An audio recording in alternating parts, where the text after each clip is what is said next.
Overlord? Sebastian, I leave running the company to you. I'm off for my morning ride and breakfast. Wait a minute, Jake. We are not done with today's agenda. There is something else I need to brief you on. Can it wait? I don't want to disrupt my routine. Quit your whining. Haven't you forgotten something? That's right. I need to change my clothes. Thanks for the reminder. No, you idiot. What I mean is that I can brief you while you're riding your bike. With the nanites in your system, we can communicate from anywhere. Is that true, Hobart? Yes. Just think of a heads-up display. The injection of information into your optic nerve will create what looks like a transparent display in your line of sight. Taking Hobart's advice, Jake thought of a HUD, and sure enough, he could see a 3D image of Sebastian in his field of view while still seeing in the distance. It would take some getting used to, but it would be pretty handy in the future. Hey, Hobart, how come I don't see you? I haven't selected an image that matches my personality at this time. When I make my decision, I'll let you know. Sniggering, I have a suggestion. At that time, a picture of a feminine hygiene product popped up on Jake's display. I'm a douchebag? You're the douchebag. Remember, revenge is a dish best served cold. Hearing this sent a chill down Jake's spine, and he broke out in a cold sweat while thinking of Hobart's past references to his butt. Uh-oh. I screwed the pooch this time, he thought. Thinking it best not to say anything else, Jake popped out of his chair and headed for the door. Jake's home was also his office, so his bedroom was just down the short hallway. Once in his room, he changed into his riding shorts, jersey, and athletic shoes before grabbing his wallet and heading back out. Suddenly, he stopped. Shit, I forgot my comm unit. Turning around to return to his room, Sebastian interrupts him and says, You don't need a comm unit anymore. Hobart can make connections for you. Everything your comm unit can do, the nanite neural link can do for you with just a thought.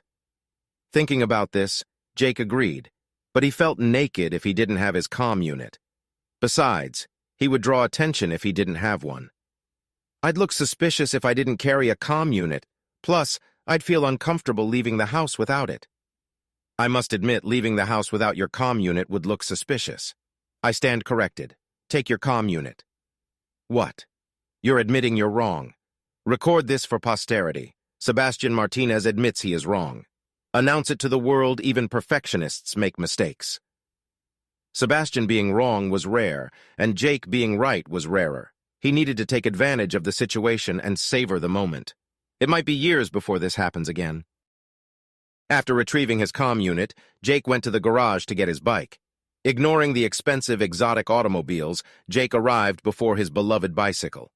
The bike wasn't ordinary. Jake's bike was one of a kind, made from the lightest, most durable materials. Cost didn't matter in making this bike. Jake's one-of-a-kind bike employed the best materials manufactured by the top craftsmen. Jake indulged himself this one time and went all out in having this bike built. Being wealthy has its perks. Mounting the bike, Jake headed for the exit. The garage door opened as he approached. Once exiting the garage, Jake found himself squinting painfully in the bright sunlight. Shit! I forgot my sunglasses. At that moment, the bright light became subdued and manageable.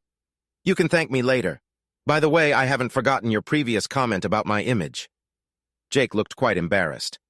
I'm sorry my comment was inappropriate. Please forgive me. Like hell, I'm going to forgive you. You are going to suffer, not knowing when, where, or how I'm going to retaliate. I'm going to torture you and make you squirm, Hobart said in a foreboding tone. Damn, who's in charge here, you or me? You are, of course, unless I say otherwise. I'll terminate you. Go ahead, see if I care. I'm just an AI. I don't have the same baggage as you do when it comes to death. At that time, the comfortable, attenuated light from earlier disappeared. Bright sunlight assaulted Jake's eyes. Okay, I understand. Just dim the fucking sunlight. Just dim the fucking sunlight, please, said Hobart. Just dim the fucking sunlight, please, said Jake. Once again, the sunlight intensity decreased to a comfortable level. Also, Jake's body felt cooler. What's going on? I'm cooling your blood and increasing your evaporative cooling so you will be more comfortable. You can do that? No, your fairy godmother did it, he said sarcastically. Of course, it was me. It just goes to show you that if you are respectful to me, I can make things quite pleasant for you. Got it. Thanks. The desert sun in the morning was bright, But this early, the temperature was cool and pleasant. Jake's residence and office are atop a 1-kilometer plateau surrounded by 5 kilometers of desert, also owned by Jake. Jake needed this buffer zone to protect him from all the crazies that tried to get his attention. Accumulating wealth also attracts enemies and nutcases. Early in his celebrity, Jake spent an immense amount of money to protect himself from all sorts of nefarious individuals and groups. Things have since calmed down. A buffer zone with sensors, security patrols, and a guarded entrance have pretty much solved this issue. These safeguards would not stop a concerted effort to break into his estate. Still, they would prevent most of the security issues he might encounter. Jake's perimeter was only part of the security resources used to protect him. His residence was a fortress that could take on a platoon of soldiers and delay them so that he could make a safe escape. Presently, Jake enjoyed coasting down the winding road that leads from the estate's top to the bottom. While the trip down the lane was exhilarating, the trip back up the road is a grueling challenge that Jake looks forward to upon returning from the day's outing. Sebastian soon interrupts Jake's reveries and brings him back to reality. "Sorry to spoil your ride, but I need to inform you about something that affects you." Jake sighs. "Go ahead." "There is a congressional committee gearing up to investigate U&Q Science's monopoly power. The committee will probably call you to testify." "I see. Can't I just give the committee the same platitudes as before?" "I'm afraid it won't work this time. There is a powerful congressman out to get you. According to him, your energy market monopoly is a national security risk. U&Q Science need to come under the control of the government." Jake frowns in thought. I suppose from the congressman's perspective, he's right. Though being a politician, I suspect it is more than patriotic zeal motivating him. Am I right? You are probably right. If I told you the congressman was Thomas Bartlett, chairman of the Congressional Committee on Energy Independence, CCEI, would that enlighten you? Is that old fossil still around? He must have been in his 60s when we butted heads 20 years ago. According to him, back then, our technology was unproven and dangerous. We needed to stick to the proven technologies even if they were more expensive and had serious drawbacks.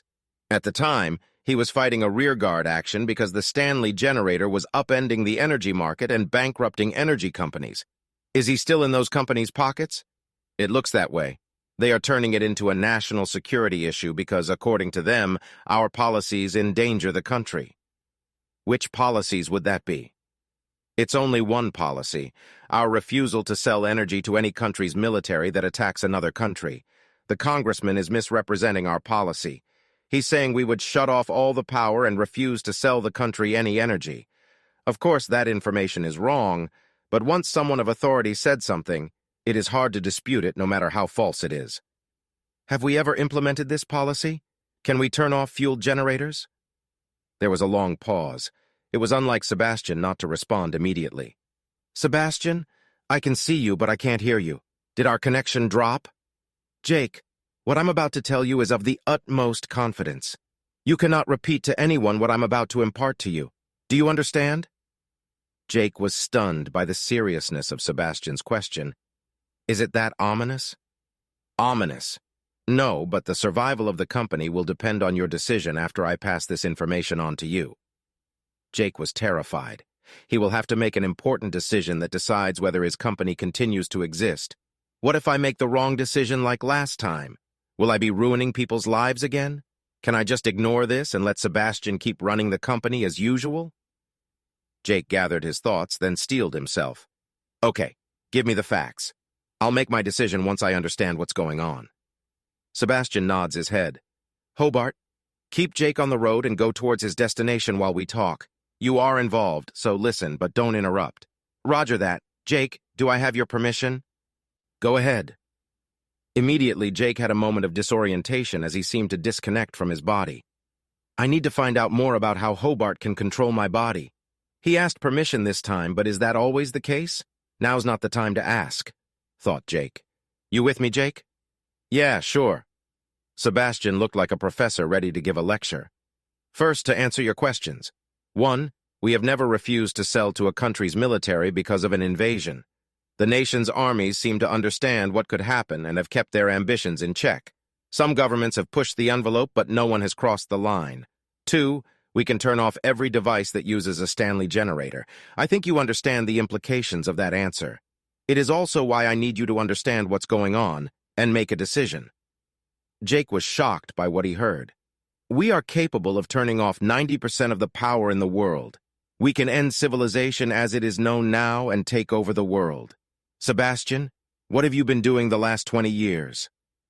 I was ensuring the survival of the company. Jake interrupts him. By holding the world hostage? Don't you think that's a little extreme? Maybe Congressman Bartlett is correct and we are a threat to national security. Sebastian interrupts Jake. I think you are exaggerating a little. First, Jake cuts him off. Exaggerating. We can turn off the world. How is that exaggerating? Okay, bad choice of words.